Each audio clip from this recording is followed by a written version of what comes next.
지난 6월 1일부터 갑자기 강화된 중국 비자 규정에 대하여 말씀드리겠습니다. 이제 3개월 정도 지났는데요. 변경 사실을 갑작스럽게 통보하였고 내용 또한 이해하기 어려운 부분이 있어서 그동안 많은 혼선이 있었습니다. 최근 전체 대행업체 대표들을 소집하여 등록을 갱신하고 서약서를 제출하면서 강조한 부분들을 정리하여 말씀드리겠습니다. 첫째, 모든 내용을 사실에 근거하여 작성해야 하며 비자의 종류가 실제 목적에 맞아야 합니다. 인적사항을 다르게 쓰는 것은 분명한 허위사실이 되겠지만 직장이 있는데 무직으로 쓰거나 중국 비자를 받은 적이 있는데 없다고 쓰거나 전에 중국 비자를 거절당했거나 입국 거절, 추방당한 사실을 없다고 쓰거나 외국인 배우자와 전 국적을 쓰지 않는 일은 고의 또는 실수이더라도 거절될 수 있습니다.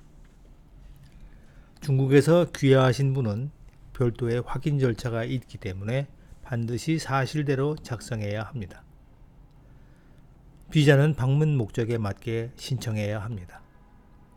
상용 출장자가 관광 비자로 신청하는 것을 집중적으로 확인하기 때문에 유의해야 합니다. 특히 90일 관광 비자는 이전 비자 기록과 비교하여 상용, 친척 방문, 단기 유학 등의 목적으로 의심받을 수 있으므로 주의해야 합니다. 둘째, 관광 비자와 상용 비자 신청 시 여행 일정표를 제출합니다. 여행 일정표는 날짜, 지역, 방문지 등을 표 형식으로 간단하게 적어야 합니다.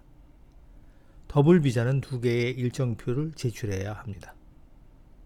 90일 관광 비자는 61일 이상의 일정표가 필요합니다. 상용 비자 신청자는 초청장에 명시된 첫 방문 일정에 맞추어 작성해야 하는데 일별로 작성해야 하고 내용이 구체적이어야 합니다.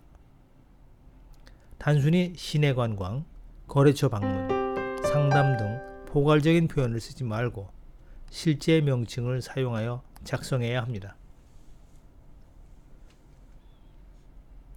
셋째, 모든 신청자는 신청서에 자필 서명과 날인을 해야 합니다.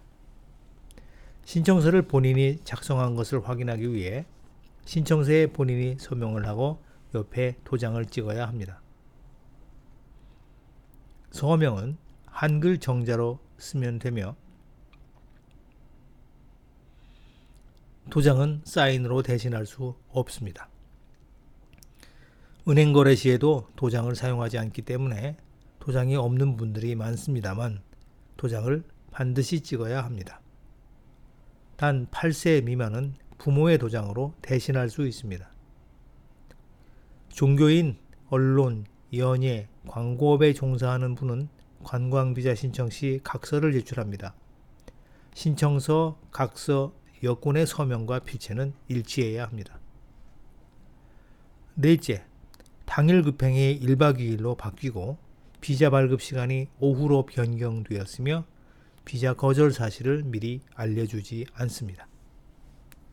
사진 불합격, 신청 서류 미비, 허위 기재 사실, 전화 확인 시 신청 내용과 다를 경우 비자가 거절되는데 비자 발급 30분 전에 대행업체에 문자로 알려줍니다.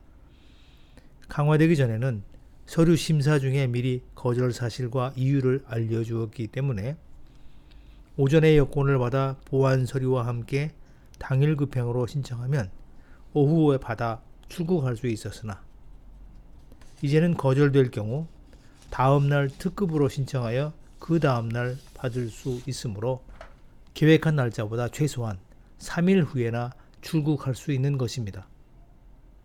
결론을 말씀드리면 비자 신청서는 귀찮더라도 성의 있게 사실대로 작성하고 미리 준비하는 것이 좋습니다.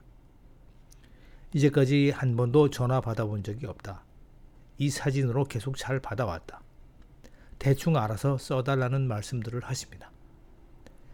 그러나 중국에 가야 하고 비자를 꼭 받아야 한다면 조금만 신경 써주시기 바랍니다. 선량한 대한민국 국민 중에 중국 비자를 받을 수 없는 분은 거의 없습니다. 감사합니다.